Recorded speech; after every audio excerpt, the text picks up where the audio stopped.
निराला की कविताओं को हटाया गया है। सूर्यकांत त्रिपाठी निराला को नहीं पढ़ सकेंगे। 12वीं के छात्र एनसीईआरटी ने 12वीं के पाठ्यक्रम से सूर्यकांत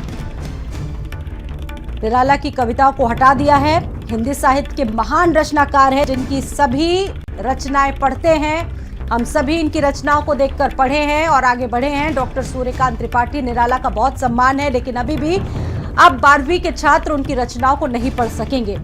फिराक गोरखपुर की रचनाएं भी हटा दी गई हैं। इलाहाबाद विश्वविद्यालय के महान शिक्षक थे फिराक गोरखपुरी निराला, और फिराक गोरखपुरी की रचनाओं को भी हटा दिया गया है। दोनों रचनाकारों को पढ़कर ही कई पीढ़ियां बड़ी हुई हैं। एनसीईआरटी के पैटर्न में बदलाव हुए हैं।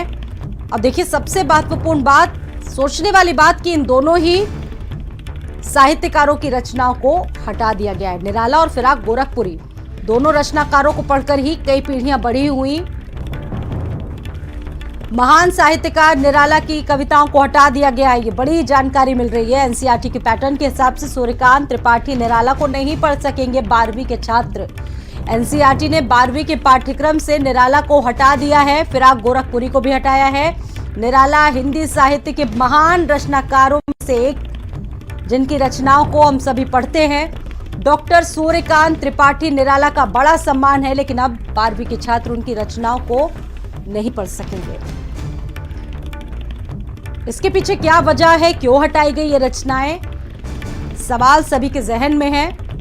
इलाहाबाद विश्वविद्यालय के महान शिक्षक फिराक गोरखपुरी की रचनाओं को भी हटा दिया गया है।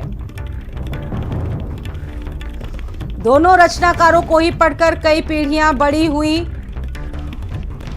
महान साहित्यकार निराला की कविताओं को एनसीईआरटी के पैटर्न से हटा दिया गया है। 12वीं के छात्र अब इनकी रचनाओं को नहीं पढ़ पाएंगे।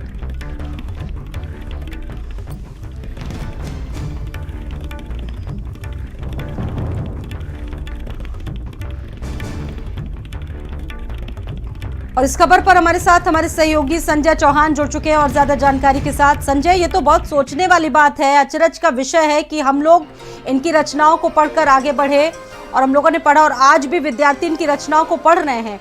अचानक ऐसा हुआ, एनसीईआरटी ने ये फैसला लिया, क्या वजह बताई जा रही है संजय इसके पीछे?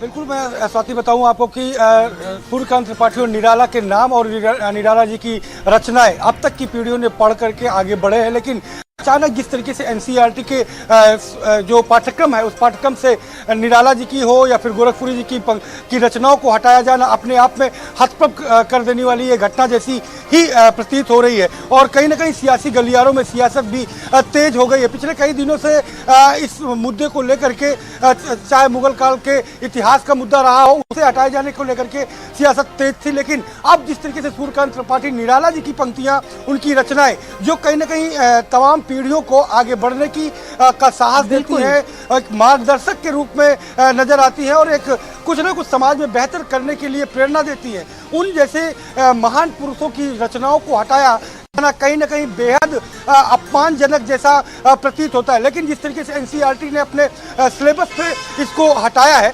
वो देखने वाला विषय होगा कि आखिरकार ये किन मुद्दों को लेकर के उन्हें हटाया गया। हालांकि समाजवादी पार्टी के राष्ट्रीय अध्यक्ष अखिलेश यादव ने अभी कुछ ही मिनट पहले एक ट्वीट के जरिए पूरी तरीके से सरकार पर हमलावर हुए और सीधे पर अब कहीं ना कहीं सरकार से जवाब मांगा कि आखिरकार सूर्यकांत त्रिपाठी निराला जी की जो एनसीईआरटी के सिलेबस से पंक्तियां हटाई गई है, उसके पीछे का कारण क्या है और उन्हें तत्काल प्रभाव से सिलेबस में शामिल किया जाए। इतना ही नहीं, जो अन्य यूपी के जो महान कवि रहे हैं, उनकी रचनाएं जो सिलेबस से हटाए जा रहे हैं, उनको भी जोड़ने का कहीं ना कहीं जो बात है वो अपने ट्वीट के जरिए उन्होंने कहने का पूरा प्रयास किया है। ठीक है, आपको फिलहाल रोकना चाहेंगे संजय। ममता जी इस वक्त हमारे साथ जुड़ चुकी हैं, साहित्यकार हैं ममता कालिया जी। बहुत स्वागत है आपका भारत समाज